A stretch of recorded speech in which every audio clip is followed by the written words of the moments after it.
Good morning and welcome to The Point. It is Thursday, June 24th, 2021.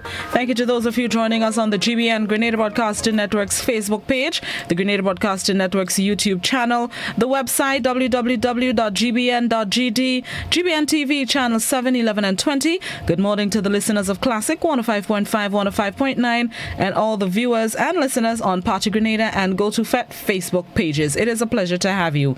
My virtual guest this morning is the Public Relations Officer of the National Disaster Management Agency, NaDMA, Ms. Oslyn Crosby, and she's here to give us some of the updates as we get deeper into the 2021 Atlantic hurricane season. Good morning, Ms. Crosby. Good morning, Blossom. Good morning to all your viewers and listeners. Thank you so much for having me. It is a pleasure. I know you have always been very dedicated in ensuring that we have this slot every month so that we get to share disaster management information. Of course. We do appreciate that opportunity. Thank you very much for always being there every month so that we can get some of the up-to-date information that we would require, especially now that we are into the 2021 Atlantic hurricane season. But before we get into that information coming from NaDMA, can you give us any update in relation to the landslide in the Perseverance Brazan area that happened earlier this morning? When I spoke to Superintendent Cannot just over an hour ago, he said the aim was to have it cleared by 9 o'clock. Can you give us any update? I have seen videos of vehicles passing, so it is now passable. What they would have done is cut the trees so that and make a pathway so that vehicles can pass. So yes, I can confirm that part, that I have seen something showing that vehicles are passing through in that area. Only one lane cleared so far, or both lanes? One lane at this point. Okay. One lane at this point. As it relates to whether or not they might have gotten the entire thing cleared, what I would have seen. So I can only speak to what I would have seen, and one lane is what I've seen. So which is good. It means that we have made progress there because it was impassable. Now one can pass, so at least we have some traffic flowing there. But motorists are asked to exercise caution in the area because you still have a lot of the trees stumped, and so when you look at the area that came down, it means that the mud and so may be a concern. So be extra cautious when passing through that area. All right, let's get into the information in relation to the 2021 Atlantic hurricane season. We are in for another active 2021 season. We are expecting 17, 8 and 4. Yeah, 17, right. 8 and 4. The 17 named storms, 8 hurricanes, and 4 major hurricanes. And that's the initial prediction for this year. So it's similar to that of last year's prediction, but we don't want you to become complacent because we say so. We started off that way and things changed by the middle of the season when it went into hyper mode. I mean, we're having 6 and 7 systems outside all at the same time. So it is another time that we don't look forward to it, but we have no control over it either. And what it does is creates the season by itself, together with the raging pandemic, creates its own challenges for disaster management in Grenada and in the world, because you are not dealing with any one hazard at this stage. We're dealing with all of them. And Blossom, our hazard for this month is actually cyclones, so it falls well within the start of the hurricane season. So all awareness that we have been doing have been geared specifically to that of this year's season. What we want to continue to remind people of is that the hurricane season happens every year. Control we don't have. It's nature at its best. What we can do is give ourselves the best chance by being better prepared. And the message of preparedness remains the same. What we are trying to do this year is package the messaging different. So we would have produced a number of flyers, a bit.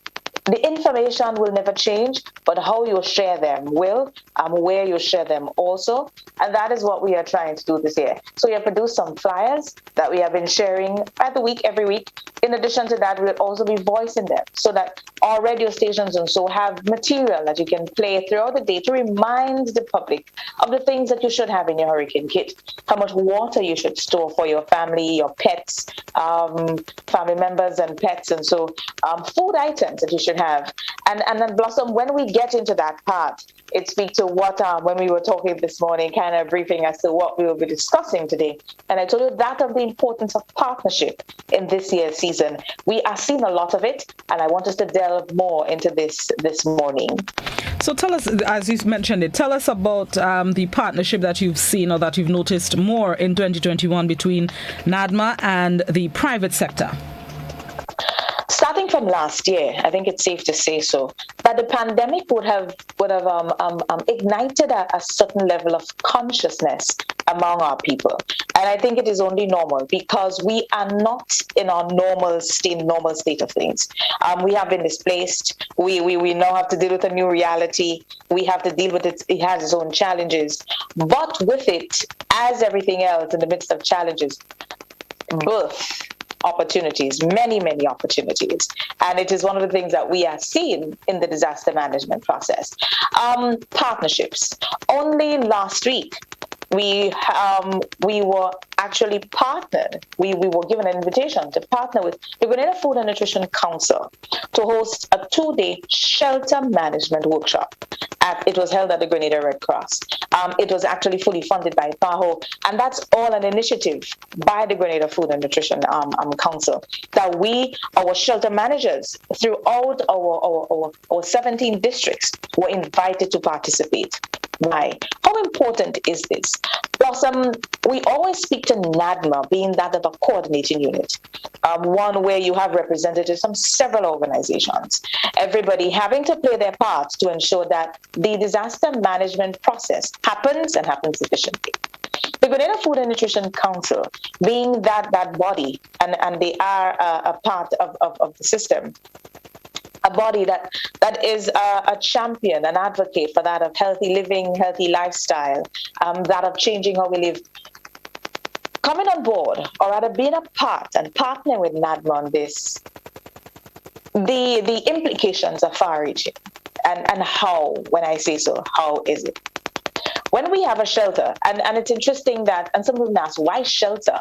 Why wouldn't they have done relief, right? Which is where food and so comes into play. Let us speak about shelters. Our shelters are a haven. It's a place that you would go to in times of disasters when you recognize that your dwelling home, your place of comfort may be compromised. So you go there for rescue. In there, though, we have to make it as close as possible to your home as we possibly can. Around that time when everything can be going wrong, you're wondering what's happening, given that stress levels are up. With this new thrust in that of healthy living, healthy lifestyle that's promoted among many, and we can see it. There are so many people now walking, Blossom. People are more conscious as to what they eat, drinking a lot more water. We see that, and that has happened because, again, when you don't have anything else to do, but these little things, all you have to do now is take care of yourself. You know that we see it in a different light. We see it in a different light. With the food and nutrition, always been an advocate for something like this. Coming on board in management of our shelters would have done a fantastic thing for us. What we put in, we are always told that what we put into our bodies is what we get out. Yeah? If we don't eat healthy, we cannot expect to see or have a healthy body, do we? During that time when we full of stress, everything could be going wrong, the least that we should have to be worried about is that of our health and what we put inside. With that assistance, that partnership provided by the GFNC last week, our shelter managers were given new options when it concerns food, especially using that of our local produce, to ensure that we are healthier when we work within our shelters. It has been a learning experience also for me. It has also been a learning experience for me because, normally when we speak to preparation of food items for our shelters, we always speak of our canned products. Yes, they are ideal because they don't have a perishable, they are in a preserved state. And of course, it is much easier then for you to be able to use it if we are affected by a system and you have to be within the shelter structure or displaced from your home for an extended period. The Food and Nutrition Council would have taught us that you can actually use the local produce. How you store them would actually preserve them. For example, our ground provisions, our yams, and so that you leave some dirt on them. That our potatoes and so that you store them in that of sawdust and so stay away from moisture and heat, and that you would be able to extend their life before them becoming defective and you cannot use them. Blossom, what does that tell us? It tells us that we know that they will be a lot more healthier than the canned stuff, wouldn't they? It is what most we hear of it from our grandparents, and so that's the magic pill of what they would have ate and coming up, and we see them around. They're healthy. We look at them 80 plus, and they're moving about as though they're 20 and 30. 40 moving about. So the food and nutrition would have brought a new element to this, introducing our, and it speaks then, it takes us now to agriculture. We're always speaking of how it is that we can include more of agriculture in the process. No, we can include more of it in the disaster management process. So you see that the dynamics and the interesting elements that when you have partners coming on at the Grenada Food and Nutrition Council to be a part of this disaster management process with us, what it means. In addition to that, this is Nutrition Week, right? Nutrition Week started on Sunday. One of the activities that the Food and Nutrition Council would have included in their activities this year was that of a hurricane preparedness supermarket drill. It was held yesterday, where the marketing and promotion officer, the education, and promotion officer went into a supermarket. It was in Food Fair Grand Dance, and we were there. So I will be sending the story off to the media today. You go into the supermarket, you meet with any customer, any shopper, and you're going to give them a basket. Of course, upon them agreeing to this, they're given a basket, and they're allowed to go about and pick up items, preparing for a system. So let's say a hurricane is coming. You get to pick up the items that you think you will need at home if we were to be affected by a system. You're going to pick up all your items, and you're going to take it to the cashier. All the items were tabulated, and at the end, you would have gone through, Ms. Bristol would have gone through that list with the shopper, letting them know that, right, so these are the items you picked up. Okay, they are fine. What are some of the other items? What are some of the other items that you could have picked up? So we have seen a lot of water. We've seen a lot of the dry goods. So it was an experience, a very practical experience for shoppers yesterday at Food Fair who would have agreed to this. In addition to that, you were given a voucher. So there's an incentive to be a part of this.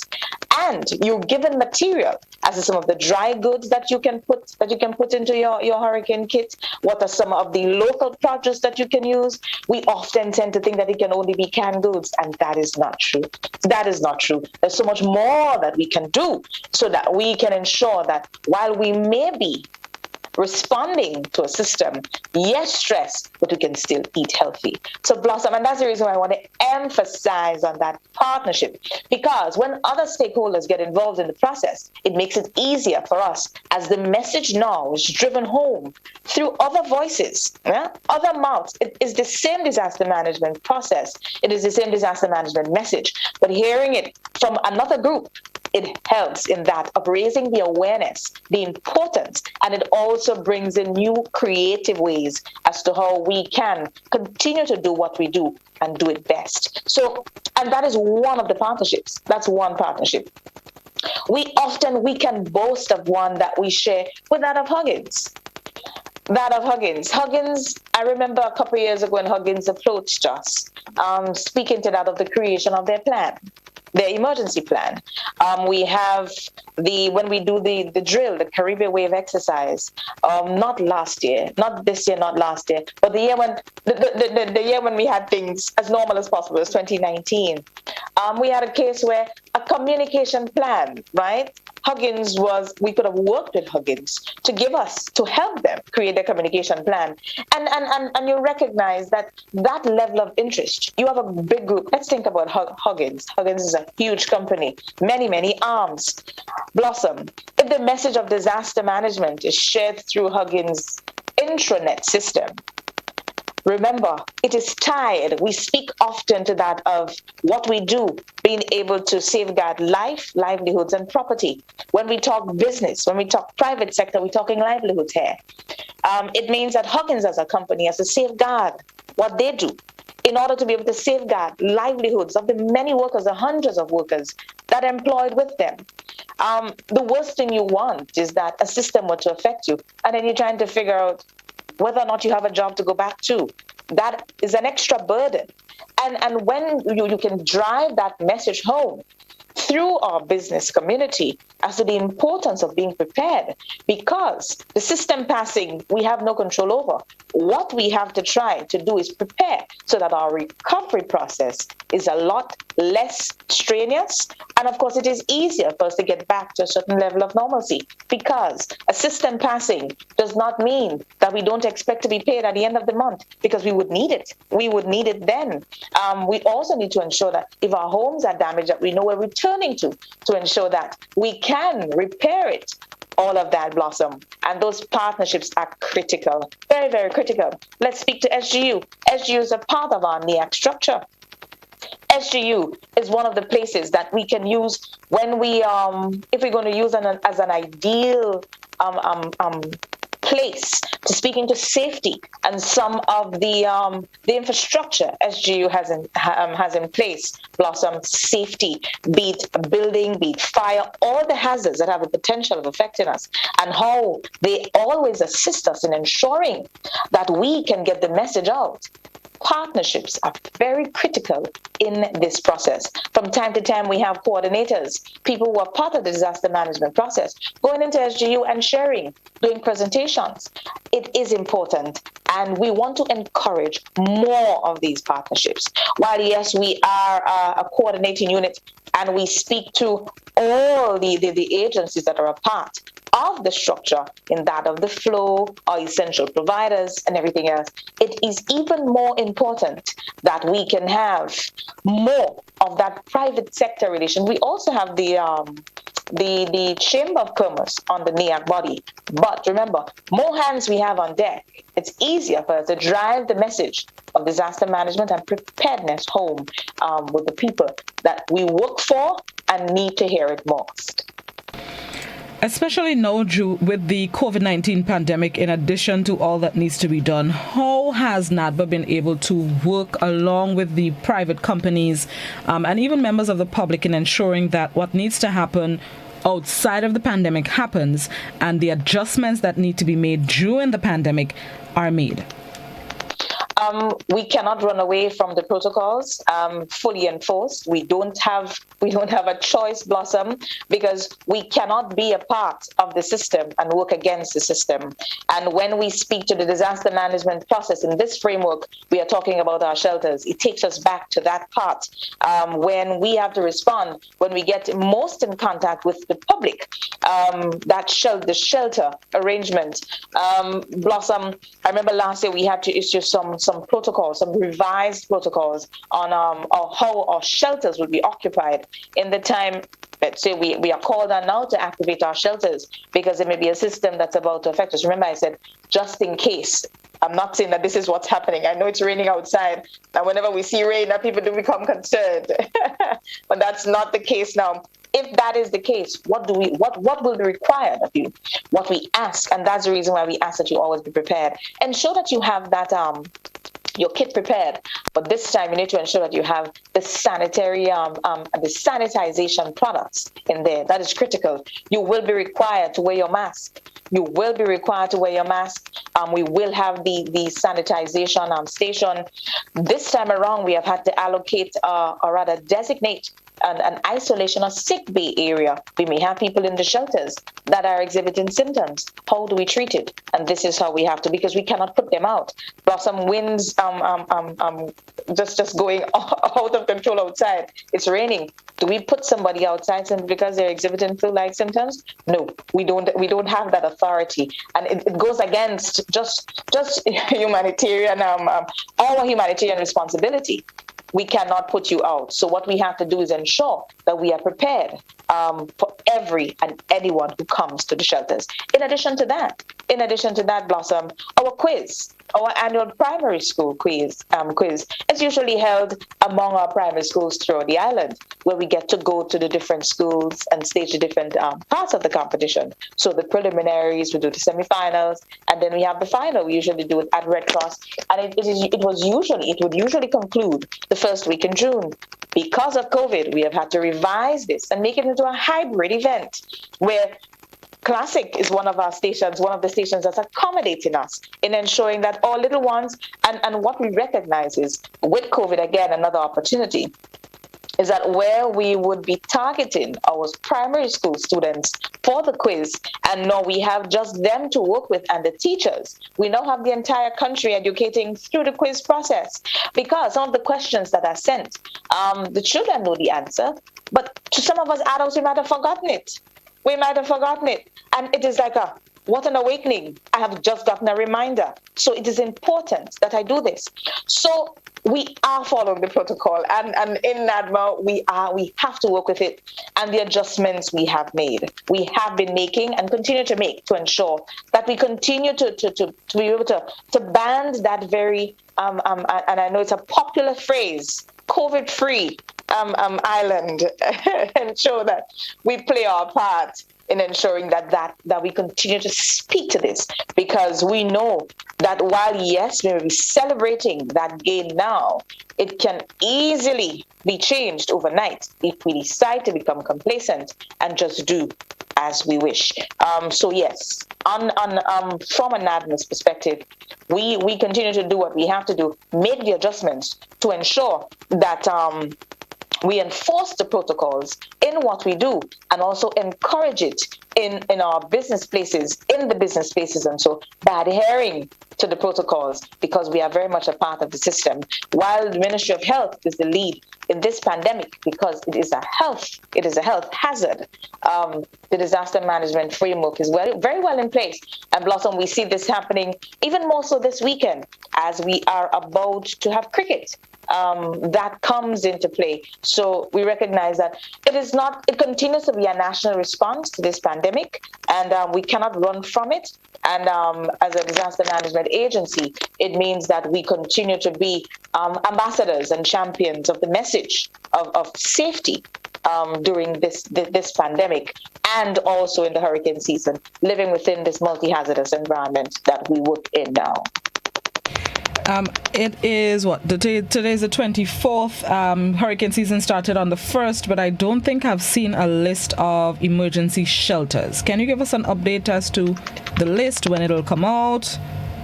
The list is not out as yet. It should be out soon. I don't want to give you a deadline, Blossom. What I would speak to, though, is that once the list for 2021 is not released, it means that our 2020 list continues to be active until such time.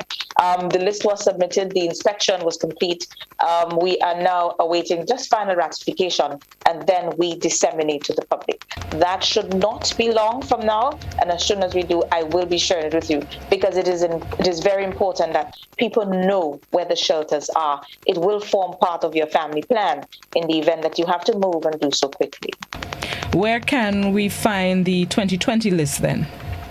The 2020 list, we would have it up on the government website. We also have it up. We usually have them up at the district, or district offices, and so would have them, because you know that not every community, for example, St. Mark, only have one shelter, and that's down in Maran.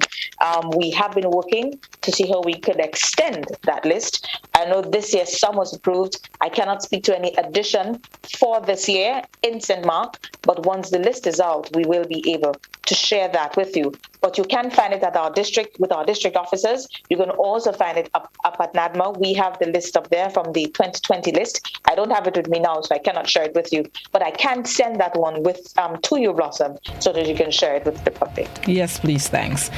In that light, let's now take a break, and then we're going to come back inside with some more discussions as we get into the 2021 Atlantic hurricane season. We're speaking with Public Relations Officer of NaDMA, Oslyn Crosby.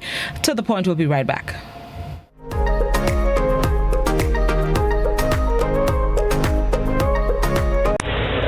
Do you hear what I hear?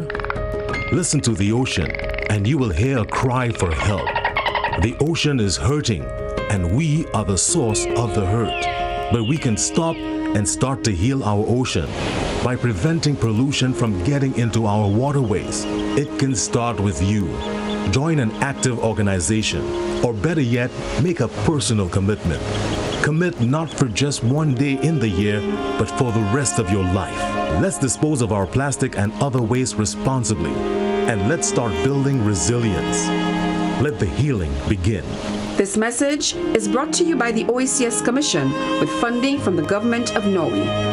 REMLIT, tackling ocean pollution from tooth to souf.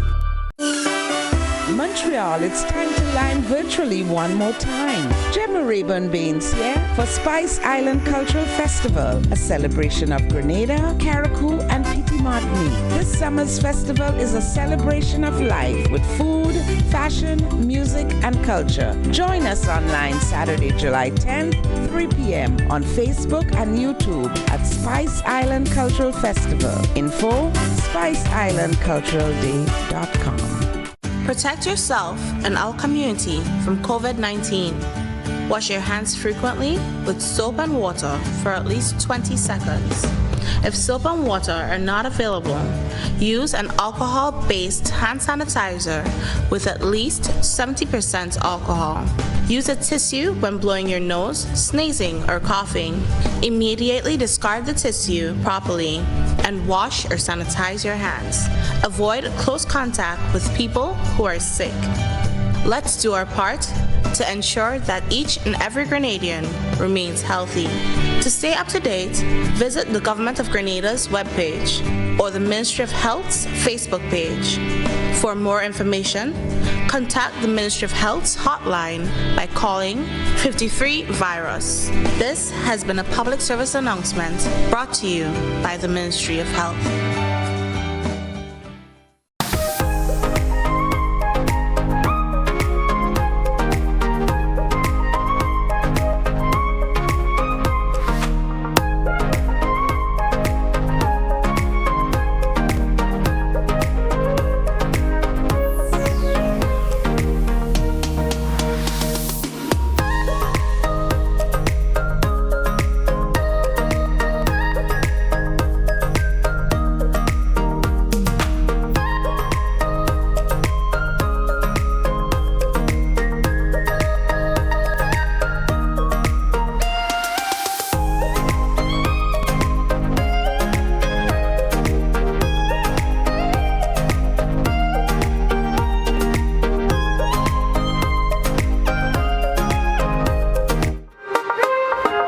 Welcome back to The Point. We are speaking with Public Relations Officer of the National Disaster Management Agency, Oslyn, Crosby, as we get into the 2021 Atlantic hurricane season. Ms. Crosby, I want to speak about the sister isles of Carriacou and Petit Martinique. And the preparations and that are taking place on the sister isles for the hurricane season. What can you tell us about preparing for hurricane in Carriacou and Petit Martinique? So, Blossom, first I'm going to start off with commending our team upon the Sister Isles, the Carriacou and Petit Martinique. Ms. Bernice Date and the team upon the Sister Isles are very, very active. Ms. Bernice Date is actually our community program officer up there, and Carriacou would have done a number of activities before the season started. Outside of shelter inspection, they had a series of shelter workshops with stakeholders on the Sister Isle, ensuring that our managers or just people who have to go into the shelters know what they should and shouldn't do. And that was also in light of new COVID, ensuring that COVID protocols were enforced, and also that we follow the guidelines as given to us by NaDMA. So our Sister Isle team, always very, very active. In addition to that, they would have conducted what we call a vulnerability assessment, where they know in every community where the vulnerables are, what shelter they will be going to, what assistance they would need to get them there if called upon in short order. Carriacou is very, very, very well prepared. very, very robust team. They have been doing a lot. In addition to that, I know they had their quiz, the Caracal leg of the quiz online on the radio also of the first week of June. They'll be doing another one at the end of June. So Caracal is very well prepared. Shelters, they also have their share of shelters up that side. And in the event that it's needed, there's also the backup plan. So Caracal, we know for sure that we are ready if we are called upon to have to activate shelters on the Sister Isle to be able to respond and do so appropriately. Blossom, I think we can appreciate that. We were almost thrown into a similar situation earlier on this year when we had La Soufrière erupting in St. Vincent. And when we were kind of preparing to host some of our neighboring brothers and sisters, and Caracal being in such close proximity to St. Vincent, all those things were activated. So we know that the plan, it's well in place. So the shelters are available. The sessions that were conducted, rather the refresher sessions that were conducted with our stakeholders earlier on this year, just about the starting, actually just last week in Caracal, in preparing our shelter managers, our stakeholders, the different people that will be going into the shelters to ensure that people are safe, are ready. So we know that the Sister Isle is doing exactly what needs to be done. In addition to that, it was very well compounded or well put together. It added to it that Caracal also have a completed new NEOC, National Emergency Operating Center, like Grenada, that was gifted to us by the U.S. government. That building, their structure is also complete, while we have not moved in yet as Grenada, but the structure is ready. And that would add to our disaster management response on the Sister Isle and also in Grenada. But Caracal is ready. It's now time for us to facilitate questions and comments from the members of the public, viewers and listeners. The landline number 435-2041. The WhatsApp number is also 435-2041. Please, only written messages on WhatsApp. And you can post your comments, questions, queries, concerns on Facebook and YouTube. While we are on Caracal, I will go to a WhatsApp question. Zeroing in on the Sister Isles, especially Petite Martinique, where the people come to Caracal for medical treatment or will have to take the Osprey to Grenada if it is serious. So the question on WhatsApp is, can you tell us what is in place to take care of people if such a disaster happens?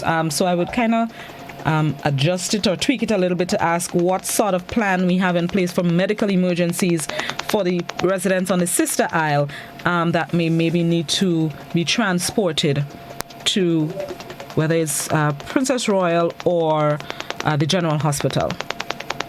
Blossom, that would form part of our health team, the health response.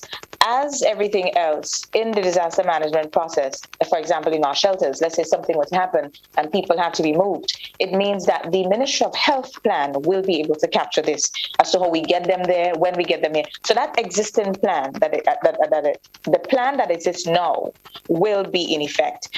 In the time of disasters, as part of our shelter management team also involves a medical team. So let's say that person, somebody's in distress and would need help. They will be able to get help at the shelters. Needing further intervention, it means, therefore, that we would have to be able to facilitate the process, getting them to Caracal or to Grenada at the safest time and point once it's required. So it does not change, even if there is a disaster. What may be delayed, though, is the time, because I think we will appreciate that if it is a hurricane and somebody is in dire need of that assistance, it means that immediate intervention would have to hold until we can safely move the person from Petite Martinique to Caracal or even to Grenada. So that health response plan that exists now will be in place. The only thing that will be different, for example, if we're talking a hurricane here, is the time that we might be able to move them. But immediate intervention will have to hold until such time.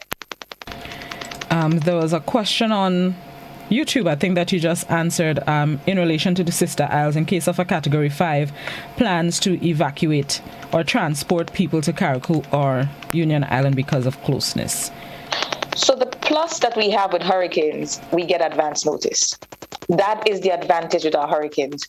Unlike our quick onset hazards, such as the earthquakes and the earthquakes and the tsunamis, which give you a shorter time to respond. In case of hurricanes, we know that we would know before because we would go through the phase.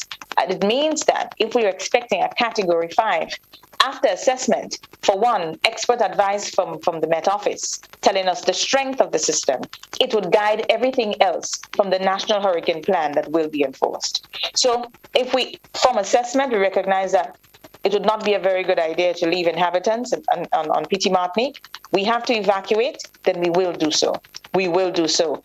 Blossom, what I want to come to on the evacuation part of things, it is a challenge that we saw in St. Vincent. And I know that a lot of people will be referring that to the evacuation order that was issued in St. Vincent, and still people's hesitance in moving until we came down to that immediate, that rush, and still some people did not move.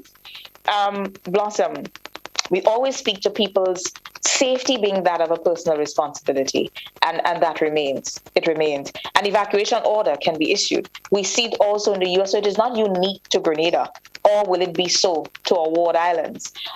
What we will encourage you to do is ensure that if we have to get to that point, that we're going to adhere to the warning and be able to move upon the issuance of the evacuation order.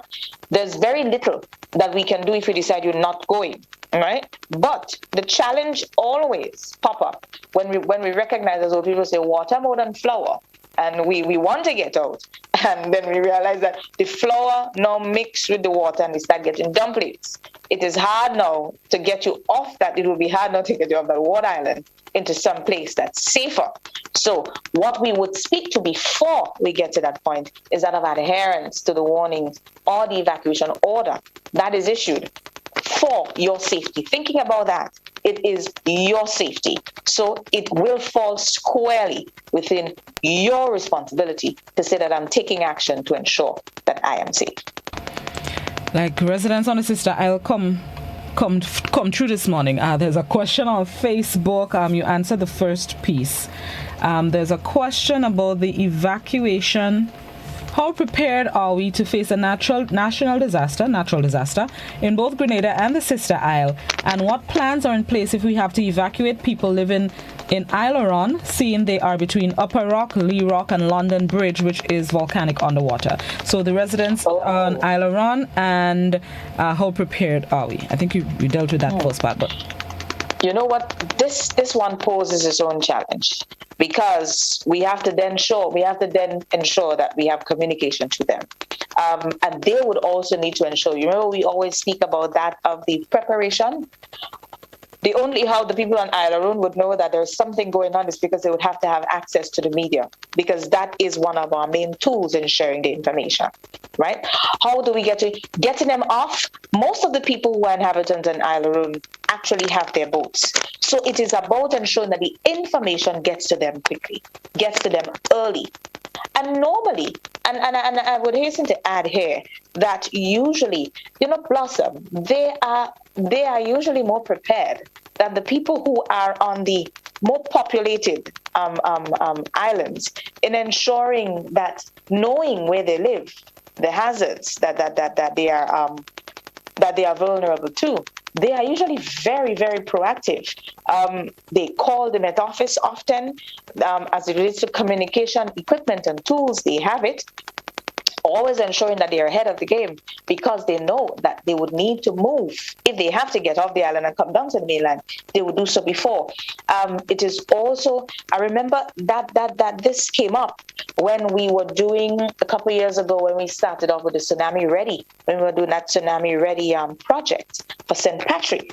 The people on Aileron, knowing very well how close they are to Kika and Jenny, it was a concern.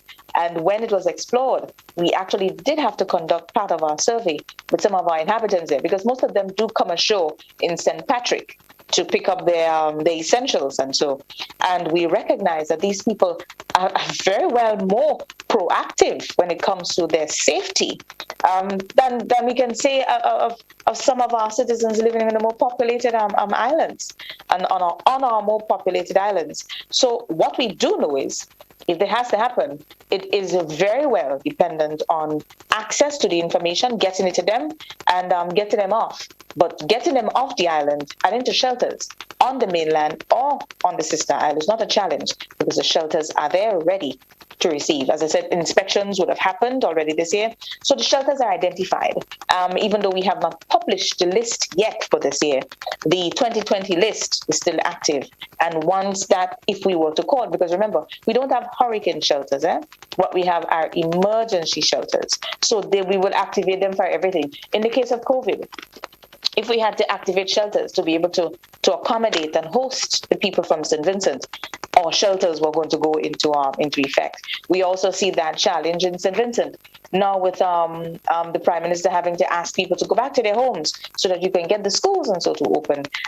Yes, and the challenges also that we have in our shelters to ensure that shelterees are comfortable and that you can sustain them.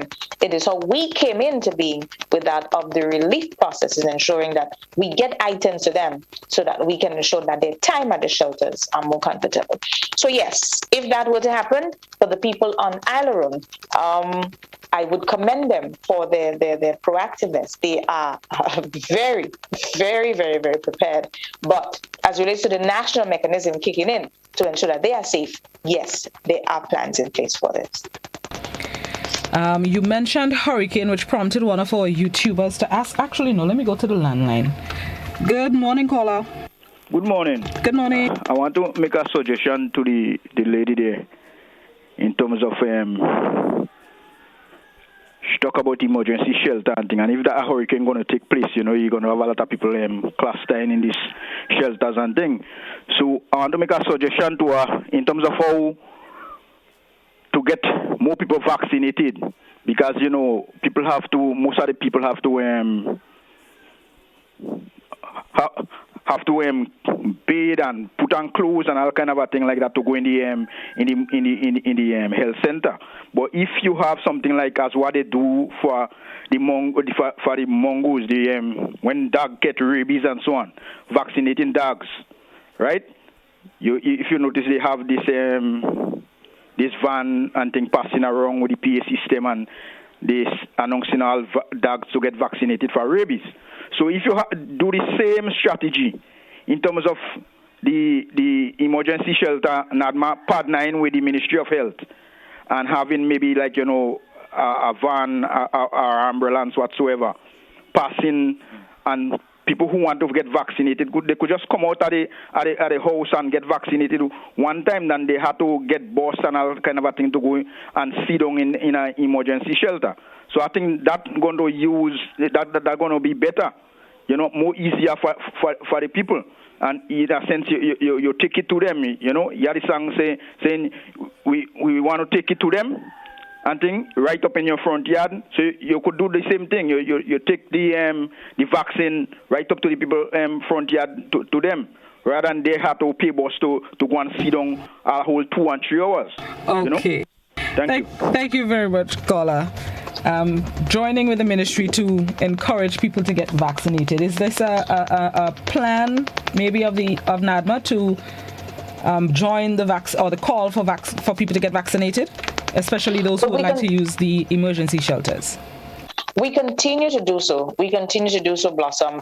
We are encouraging all to be vaccinated, but what we must hasten to add here, while yes, we encourage people to go on out there and get vaxxed, do it for the right reasons, do it.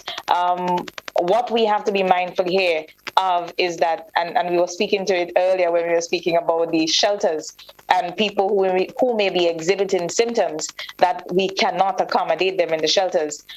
Disaster management don't discriminate. We cannot discriminate. So whether or not an individual is vaccinated, remember, or preferred, we would prefer if everyone go there and become vaccinated, as we have a better chance then. We cannot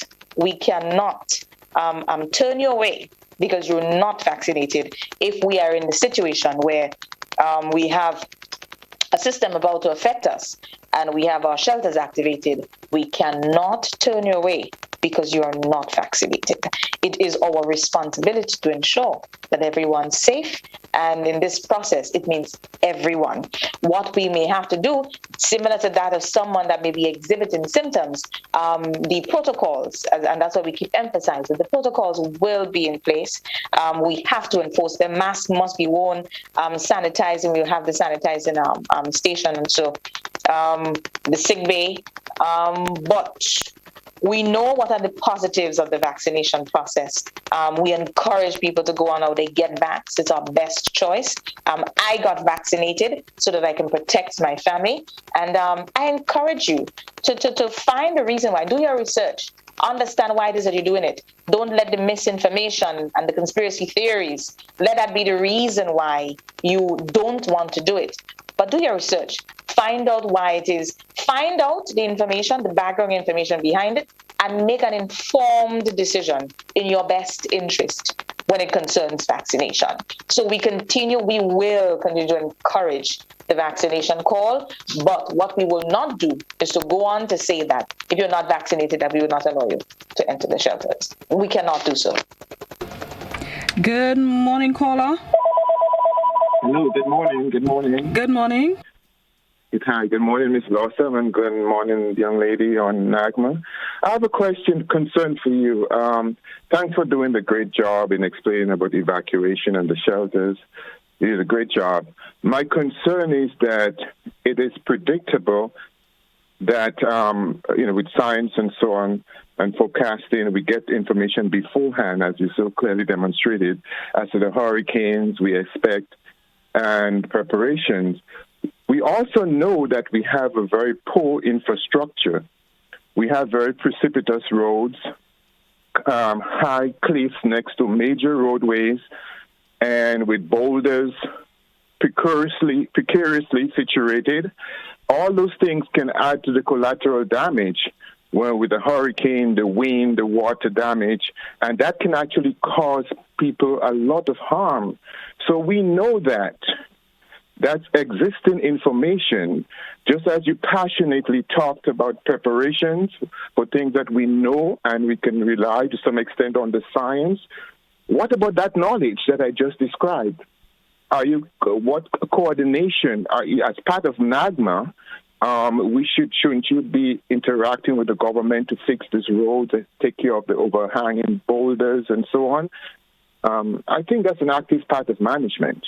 And it's in keeping with your declaration of the knowledge we have. And I think it would be erroneous to say that we don't have the knowledge of those things. Thank you very much, caller. Ms. Crosby? Yes, we do have knowledge of it, and we also had a real experience of it. Was it late last year or early this year when we had that boulder coming down the hill in Gulf, destroying 2 homes, when we also had to be involved. So yes, it is one of the hazards that is identified that can affect us. So yes, we do have information on it, and it also speaks to some of the pre-information in this case to that of what Met Office is now issuing in that of impact forecasting. So when the Met Office send out information on that of a lot of rain coming, in some of them you may see that look out for possible landslides and those things. We are very, very susceptible to that. The western side, I know for sure, after a hot period and then the rain start coming, you know for sure there are areas you can line them up as you're driving up. You're looking for them because you know you expect some boulders on the side of the road. Look, we had a good example this morning in that of the Perseverance Brazan area there, where the road was impassable. So yes, we do have that information.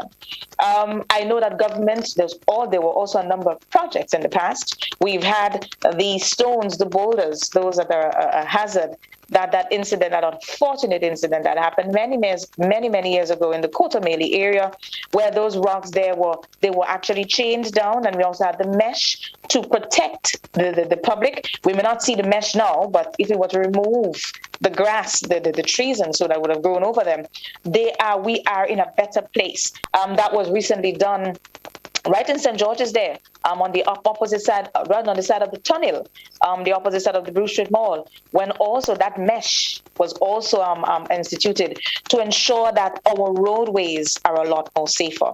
So yes, government do have a plan and have been working to ensure that we can protect our roadways, especially in times of this time, the rainy season, when we do get a lot of water and we do have those slides. That was also done in Victoria. It was done in the Maracaibo area. That mesh was also installed there. And I know that the Ministry of Works continue to do what they can to ensure that the mitigation, the slippage and mitigation efforts continue throughout the island. While it all will not be done at the same time, the plans are well in place to ensure that we continue to make this little rock of ours safer. And we at NaDMA do know and have identified is one of the hazards that is identified that can affect us and can affect us especially during this time, the wet season. I think we can also go back to that example of a couple of years ago in August when we had that heavy downpour, St. George's and St. David. Over 100 plus slides within those areas. People's homes, flooded areas we have never seen underwater. We saw it because remember, slides, it is not just the hazard of the slide. The bowl is one. The slide coming on the road, making the roads impassable, another. It blocks the drains, so it means, therefore, that our runoff cannot happen as it should. So you have a lot of hazards within that one rainy season, one heavy downpour, or a day or two of heavy rains, and we can see so much more. So yes, we are mindful of it, and we continue, and that's the reason why when we issue those flood notice, we always ask people living in low-lying areas, or when you look at where your home is situated, then you recognize that, no, I think my safety may be compromised and I need to move. That is where the assessment that we ask you to conduct before the season starts. So when it's hot and dry and we were having a good time, walk underneath the house, watch it. If you know you cannot do it, call the Ministry of Works. They may be able to just get a professional to come out and have an extra look at it, shed a more professional or technical, give you some technical guidance as to what you should do. Because whenever the rains fall, we do see that it's not just the slides also lead to the destabilization of people's homes. A number of pillars we have seen in the past, pillars moving, breaking off, houses also always have nothing below it, steps moving away. So much can happen, but the only way we can be better prepared, we at NaDMA know this, but safety is very much a personal responsibility, and the national mechanism is ready for this. But we ask that as an individual, we do our part to ensure that our safety is well secure. There's a YouTube question. Actually, something you mentioned earlier about volcanoes, which prompted the YouTuber to ask, is Mount St. Catherine being monitored? We only focus on Kikemjeni, but Catherine is also a volcano, although we don't have any information on historic eruptions. Monitoring of Mount St. Catherine. All our active volcanoes on island are monitored by the University of the West Indies. That's the same seismic unit. So UWSRC, the University of the West Indies Seismic Research Center in Trinidad, monitor Mount St. Catherine together with Kikemjeni. Kikemjeni is always, because of the activity there, you always hear of it, but it does not mean that we're in oblivion. Mount St. Catherine, we do know what's happening there, and whenever, and it is one that and that's the reason why we always say, and when the last affair matter came up, we keep reminding us that was a reality check for us, as we are also a volcanic island. We have the submarine volcano, yes, but we also have the one up at our highest peak, that of Mount St. Catherine, and we should be taking away the lessons from the last affair experience. As in Grenada, it can happen to us at any time, but as it relates to us not knowing, we will know, because the volcano is monitored by UWSRC. As we wrap this morning, Ms. Crosby, any final thoughts, especially into the hurricane season? Yes, Blossom, I just want to remind people that it's important that we continue to be safe. Remember, our safety is our responsibility. What can we do? For now, check our hurricane kit. We still have time. The rain is falling though, and I know we are concerned. We do have a tropical system outside according to the forecast. The weather forecast from the Met Office this morning is going to be another wet day. It's forecasted to be another wet day. Be prepared. Always be prepared. We are into the season. We cannot control the system. What we can do is do our best to ensure that we are safe. Be prepared. Do an assessment. Still do it. We want to open up the drains. We know the little things that we should do, our gutters, our drains, our homes, ensure that we have the flashlight, the batteries. We don't encourage candles as it creates another hazard, that of fire. We don't need a fire if we are affected by a system. So your flashlights, batteries, your radios, ensure that there are extra batteries. Also your bulbs, water, food. Ensure that you have medication. Know whom it is that you need to prepare for and prepare adequately. So preparation is key. Preparedness is key in all that's happening during the hurricane season, or to be able to respond to every hazard. So from a NaDMA point, we want to say thank you to all. We know that people are a lot more, awareness now, a lot more high awareness levels. We want to know more. We are trying to do more. The partnerships and so that we spoke to this morning is reflective of this. And we say thank you to all. To those that are still on their way, we welcome it. We welcome it. You can call us at NaDMA. And to those who have not yet begun, please, it's time to start. Start with the conversation, and then it will take you to action. Blossom, my pleasure again. Thank you so much for having us.